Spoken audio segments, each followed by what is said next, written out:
you've heard people say things like there'll be two sides of a story, and then someone will say, well, the truth lies somewhere in the middle. You've also heard an expression that goes something like, it's never as good or as bad as it seems.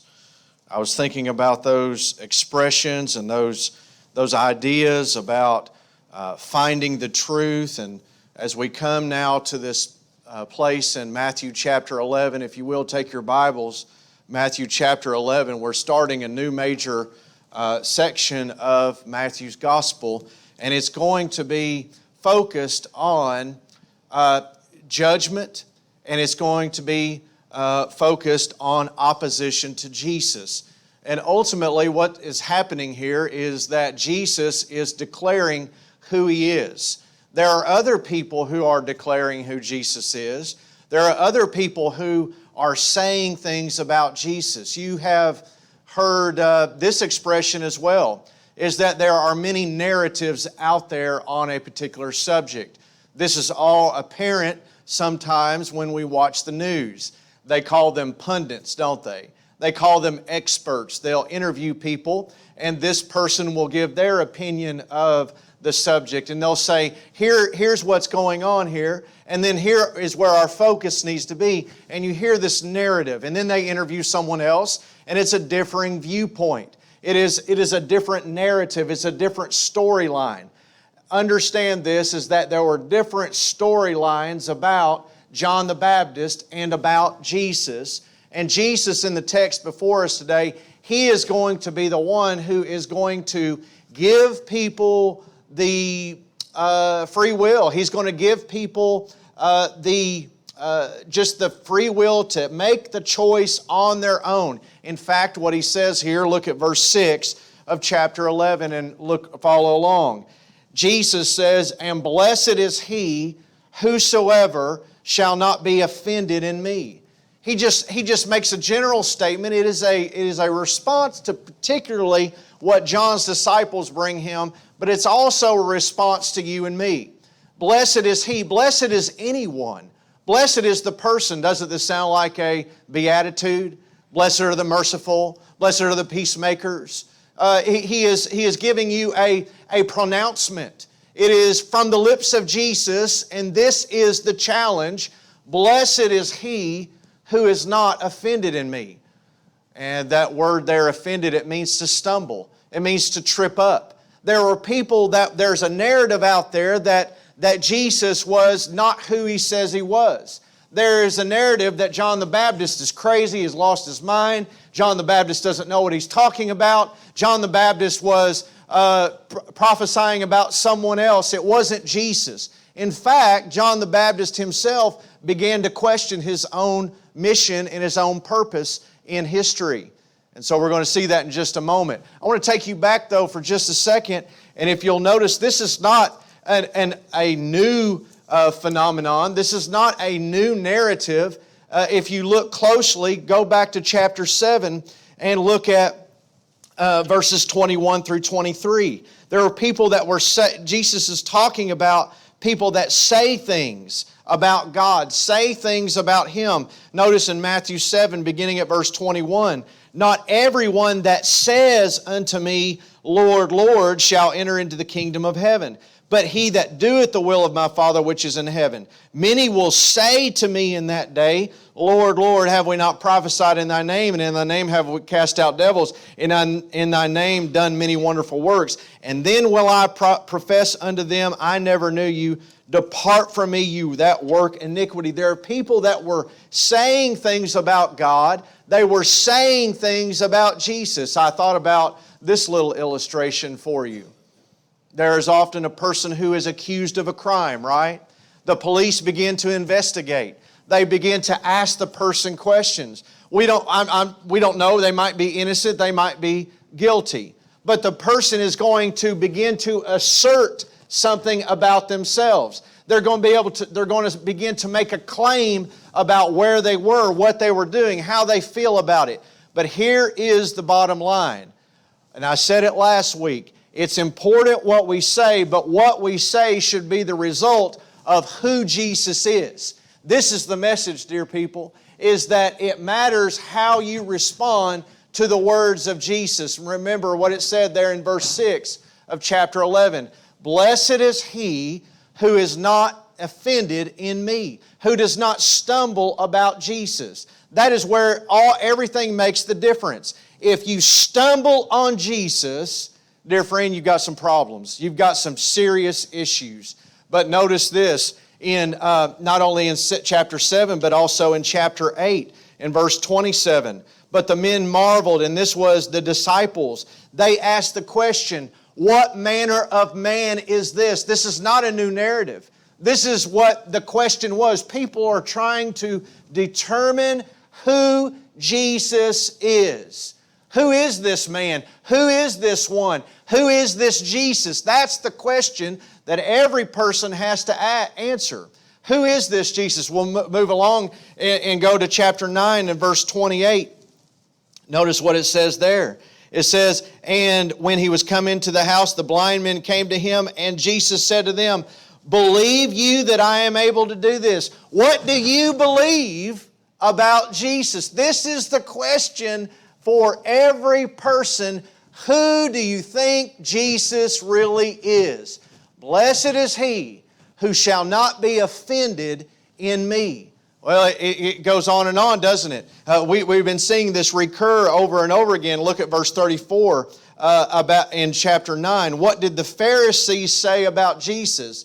The Pharisees said, he casts out devils through the prince of the devils. And so the Pharisees are saying things. There are competing narratives here.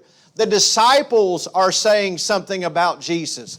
John the Baptist is saying something about Jesus. The religious leaders are saying something else about Jesus. There are competing narratives and competing stories, competing ideas. I don't know about this now. I don't know about this. They begin to argue and debate about who Jesus is. I want you to know this morning that your response to the gospel is going to be altogether and only dependent on who you think Jesus is.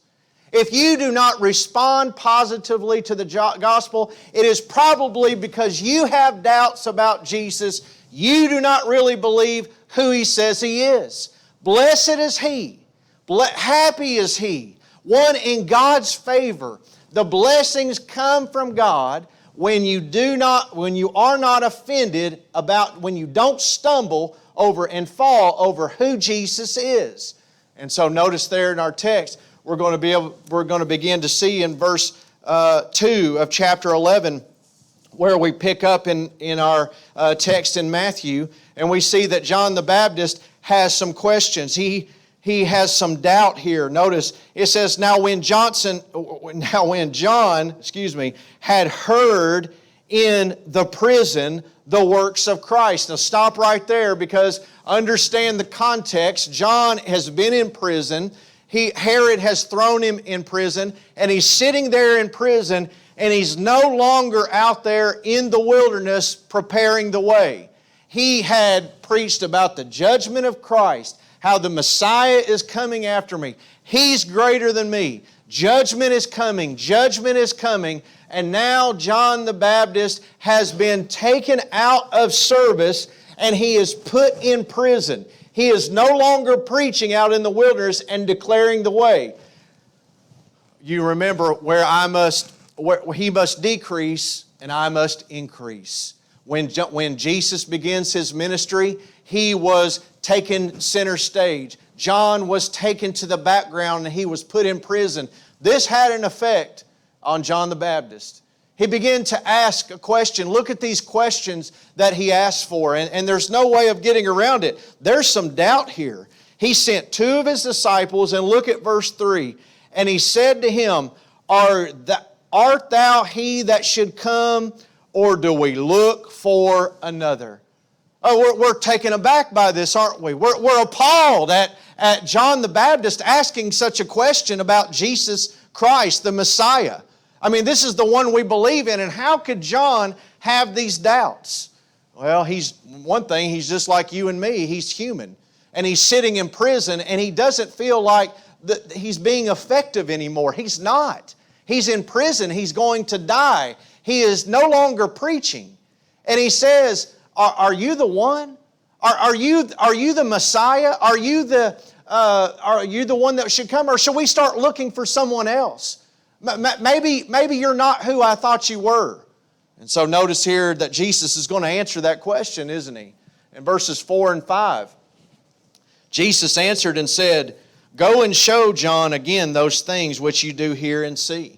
He's talking about the teaching of Jesus. He's talking about the miracles of Jesus. We have just gotten finished looking at chapters 8 and 9, where it was one miracle after another, isn't it? You see all these different angles about God and who Jesus is and His ability and His authority over nature, His authority over disease, and all of these things, all of these different angles. He's got authority over the demonic realm. He's got authority over creation. He has all these attributes that no man ever has, and they come to that point where they say, what manner of man is this, that even the winds and the waves obey His will? And so these things that you've heard about Jesus, these things that you've seen about Jesus, go and tell John what you have heard and seen. Let me tell you something. John the Baptist knows his Scriptures. He was preaching. He was recalling the prophetic utterances of Isaiah and Jeremiah in his preaching about eschatological judgment. And we got a preview of that in the 3rd chapter of Matthew. And so this is going to be for John's benefit. Notice what he says in verse 5. He says, "The blind receive their sight, the lame walk, the lepers are cleansed, the deaf hear, the dead are raised up, and the poor have the gospel preached to them." This is all a recapitulation of chapters 8 and 9 of Matthew. You can go back and you can find almost every one of those miracles in those 2 chapters. You can also find it's a rehearsal of everything that you find in Isaiah. Isaiah chapter 26 and 28, 29 and 61. Isaiah chapter 42. Go back and read those things, and all of these things about the prophecies of the Messiah are all about the lame are going to walk again. The good news will be preached to the poor. All of these prophetic messages about the Messiah. And Jesus is fulfilling these things. But John the Baptist is probably wondering, what about the judgment though? What about the kingdom being implemented now? What about these wicked people who have me in prison? Why am I sitting here in prison and nothing is happening, nothing is changing? Well, notice what Jesus says. "Blessed is he whosoever shall not be offended in me." Whatever you see Jesus doing, you need to receive it. You need to accept it. There are things that are happening that Jesus is doing. He's fulfilling it on His own timeline in His own program. I want to leave you with this. Don't ever let your circumstances define who Jesus is. I know all of you have lived through trials and challenges in your life, and you come to the point to where you wonder, does Jesus care? Has Jesus forgotten me?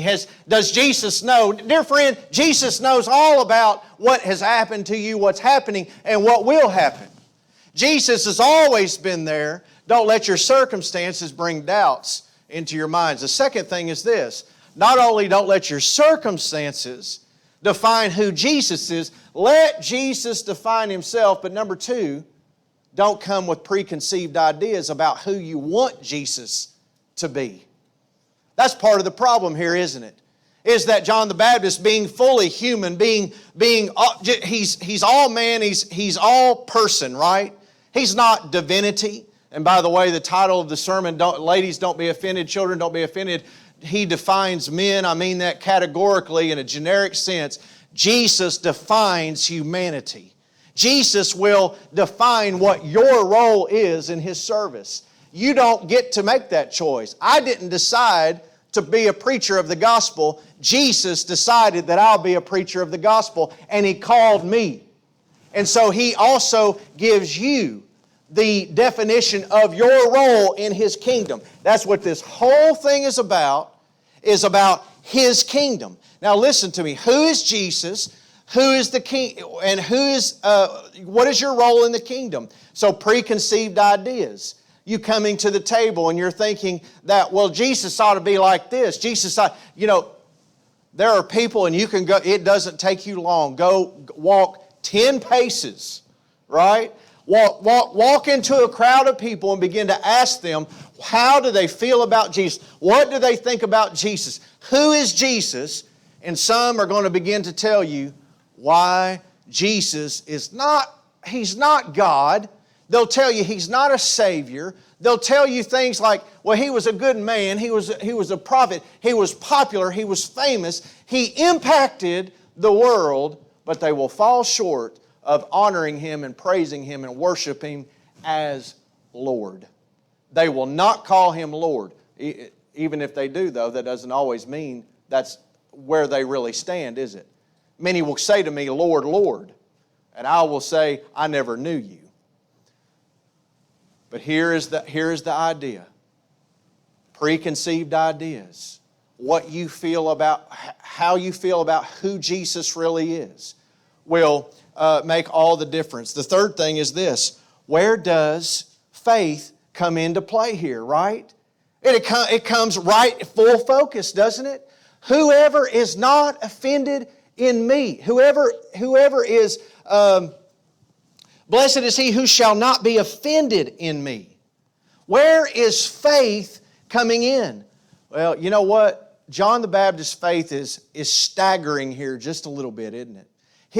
Not his belief in God, not his belief in that God is able to fulfill His promises, but in that, is this the Messiah? Is Jesus the one? Was I mistaken? Was I pointing to the wrong person? And so he is struggling here a little bit. He is stumbling here a little bit in his faith. Dear friend, you and I can do it too, can't we? We can struggle in our faith. We can lose focus. We can lose our field of view can be skewed a little bit on what is really important. Notice here that in the second half of our text is that Jesus is going to begin to talk more about John. And as He talks more about John, as He unfolds these things about John, He begins to also reveal some things about the kingdom of heaven. And that is where the whole thrust of our text in Matthew is taking us over the next couple of chapters. Notice what He says there, as they departed, verse 7, Jesus began to say unto the multitudes concerning John, what did you go out to see? Did you go out to see a reed shaken by the wind? Did you go out to see a man clothed in soft raiment? Behold, they that wear soft clothing are in kings' houses. But what did you go out to see? A prophet? And so he asks these three questions about John the Baptist. Who is John the Baptist? And Jesus right here, ladies and gentlemen, is going to begin to define the role of John the Baptist. He's going to tell you who John the Baptist is and what John the Baptist is going to do. Dear friend, He can do the same thing with you. He defines who you are. Remember, it's not so important what we say, but what does Jesus say about us? And here we're going to get a preview of what Jesus is saying about John the Baptist. Did you go out and see a reed shaken in the wind, someone who is vacillating and unsure? No, John the Baptist was very bold. He was probably somewhat abrasive to people. He was probably somewhat blunt to people. He did not sugarcoat it. He went right to the point and He told people about God and about this one that was coming, and He was going to judge the world. He wasn't a reed shaken in the wind. This person was not vacillating and back and forth and unsure and undependable. Notice what else he says was, what did you go out to see? Did you go out to see a man in comfortable clothing and in royal clothing? Is this someone you had to have an image of someone that looked good?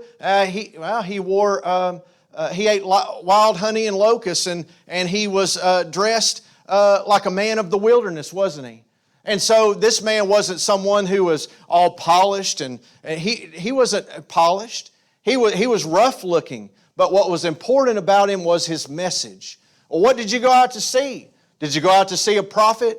And Jesus says, yes, sir, it was a prophet, and more than a prophet, because John the Baptist had a mission that was continuing. He was actually fulfilling prophecy about himself.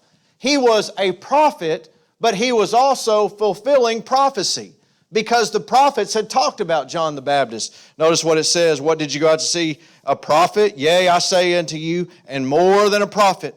And then he gives us this quotation here from Malachi chapter 3 and verse 1. For this is he of whom it is written, Behold, I send my messenger before thy face, which shall prepare thy way before thee. It's reinforced, and Jesus is just reinforcing the fact that John the Baptist was the forerunner of the Christ. That John the Baptist was the one who was preparing the way for Jesus. He announced the coming of Jesus. And notice there, if Malachi 3 and 1, if you want to go back and read it, but also look at verse 11. Verily I say unto you, he has this truly statement, this profound statement that he makes. He says, among them that are born of women, that's you and me, right? Among humanity, there's not risen a greater than John the Baptist. But there is an exception.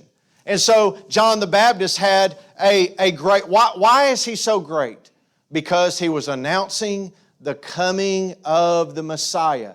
No one else got to do that. John the Baptist was the only one. He had a privileged position in history to announce the coming of the Messiah to the world. Can you imagine?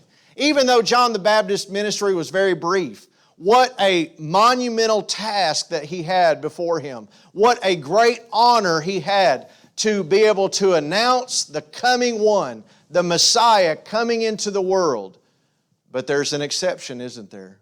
Notwithstanding, he that is least in the kingdom of heaven is greater than he. John the Baptist is not able to participate, is he? He gets to announce, but he is not he's not able to engage in the kingdom of heaven. John the Baptist is not in the 12, is he? He's not following Jesus. He's not getting to see all of these things for himself. He's hearing about it. His disciples are going to tell him what they heard and saw, but he is not getting to participate. He's becoming down about it. He's becoming depressed about this, and he is becoming somewhat disillusioned and discouraged by the fact that he is not participating in the kingdom of heaven. So what's happening here? Well, the kingdom of heaven is brought near by the coming of Jesus Christ. Remember the message of John the Baptist and then also the message of Jesus. Remember what it was? Repent, for the kingdom of heaven is at hand. It's right here. It's coming near to you. And so now we get to talk about the kingdom of heaven. There is no one greater than John the Baptist among men. Notwithstanding, he that is least in the kingdom of heaven is greater than he. Dear friend, he's talking about someone who is a humble servant in the kingdom of heaven. Someone who is serving Christ, who is not offended in Christ, who sees Jesus for who He is and is serving Him, is worshiping Jesus, is following Jesus, is completely obedient to Jesus. The least in the kingdom of heaven is greater than he, because they get to participate in this kingdom. Dear friend, this kingdom is come near with Jesus.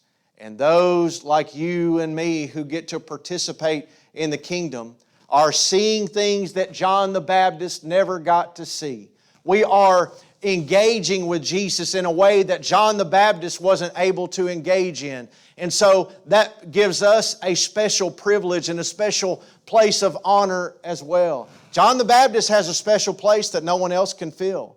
But we have a special place as well in the kingdom that John the Baptist could not hold. And so that's what he means there. And so notice in the next verse as he begins to develop this even further, he begins to talk more about the kingdom of heaven. Verse 12 is all about the kingdom. He says, from the days of John the Baptist until now, the kingdom of heaven suffers violence, and the violent take it by force. And so that's no more apparent than in the life of John the Baptist himself. He is, there are things that are happening to John the Baptist that are not right. He is enduring hardship. He's enduring challenges. We just got done talking about the mission discourse, right? And he talks about opposition to the kingdom and what you are to do and how are you supposed to react to it. And so notice here that he's saying that the kingdom of heaven is going to experience opposition. There are going to be things that are going to happen along the way, but the kingdom moves on anyway. Even though people are opposing Jesus and opposing the kingdom comes anyway. Dear friend, I'm going to go back to our main idea here, right? Your response to Jesus is altogether based upon what you believe about Jesus. The kingdom is here. Are you going to be one who opposes it? Are you going to be the one who rejects it? Are you going to be one who is tripping and stumbling over Jesus? Over the man? Well, I just don't like what he does. I don't like what his approach to things. You better be careful. Don't be offended and don't stumble about Jesus. He doesn't stop there, does he? He continues. Notice what he says. He says, for all the prophets in the law prophesied until John. And we can easily complete that verse by saying all the prophets in the law prophesied until John about Jesus. They were all talking about the Messiah. They were all talking about the coming of Jesus. And then he says this in verse 14 about John. And if you will receive it, once again, the ball is in your court. Jesus gives you a free choice and a free will to accept or reject. You know, that's what a referendum is. You know, we're about to enter into a little voting season, aren't we? That's when we, in the United States, we vote in the fall. Sometimes on the ballot, there will be a referendum. What it means is it's generally a yes or no. It's generally, what does the public think about something? And this is a referendum on Jesus. That word there, it means to refer to the public. And so on the ballot, it will refer to the public. What does the public want to do? Jesus is referring to you. What do you want to do? If you're willing to receive it, this John the Baptist, he is Elijah that is to come. Something is revealed. It's amazing about John the Baptist, isn't it? He's an Elijah-type figure that was prophesied. In Malachi chapter 4 and verse 5, write it down, go back and look at it. He talks about there is an Elijah to come, and the Lord is going to come.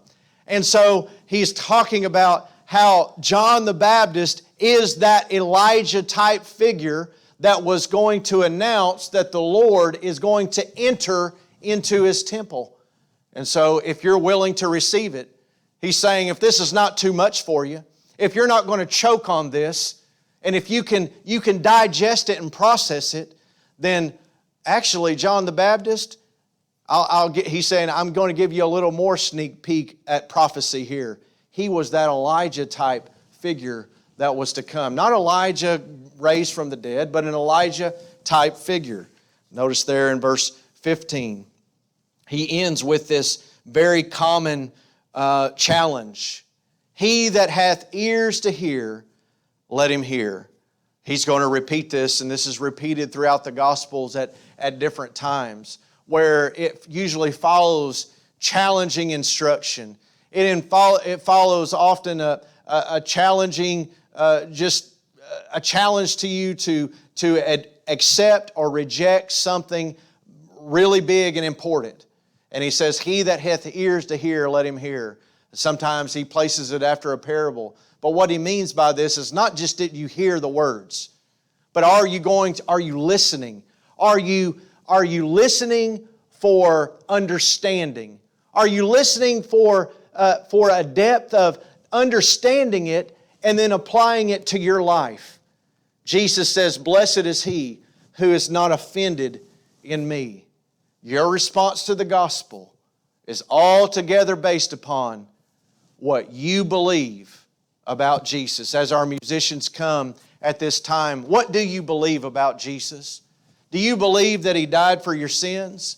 Do you believe that He came and that He was the one that all the prophets prophesied about? Do you believe that He has not just He's a prophet or a great man or a great influencer in society, but do you believe that He is God in the flesh? What do you believe about Jesus? As we stand and as we have a song of invitation.